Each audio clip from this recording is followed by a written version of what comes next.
میرے بیٹے مقروض ہیں، ان کے دعا کریں، پہلے دینے کی نیت کرو کہ نیت بھی ہے دینے کی کہ نہیں۔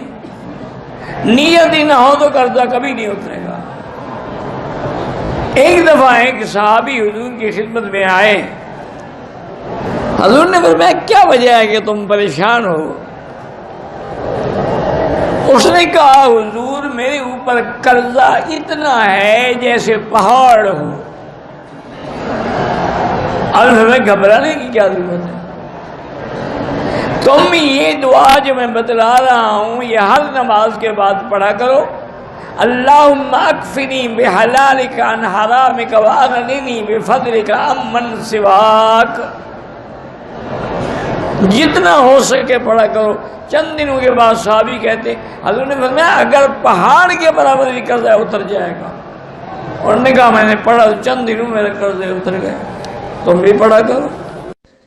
رزق کی وسعت کے لیے استغفار پڑھا کرو۔ استغفر اللہ الذی لا الہ الا هو الحی القیوم واتوب الیہ۔ اور ایک اور بھی میرے آقا نے عمل بتلایا ہے۔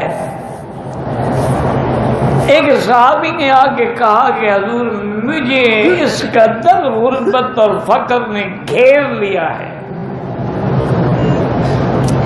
میں جو بھی کام کرتا ہوں فیل ہو جاتا ہے۔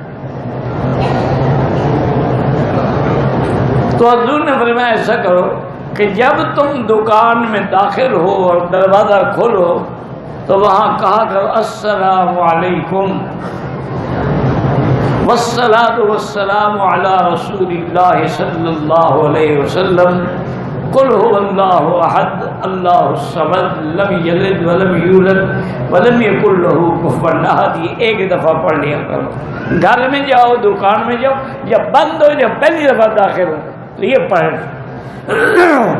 صحابی فرماتے ہیں کہ میں نے جب عمل کیا چند دن گزرے کہ میں تو اپنے علاقے کا سب سے بڑا امیر کبیر بن گیا۔ میں مٹی میں بھی ہاتھ ڈالتا تھا وہ بھی سونا ہو جاتی تھی۔ پر یہ ہے مشکل کہ آدمی قرآن حدیث کے وظیفے نہیں پڑھتا۔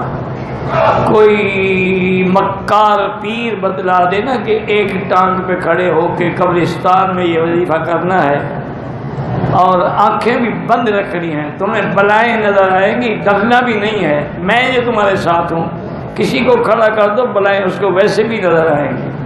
قبرستان ہو، ٹانگ ایک ہو، چکر آئے گا، بلائیں نظر نہیں آئیں گی تو کیا ہوگی؟ اس میں کون سی پیر کی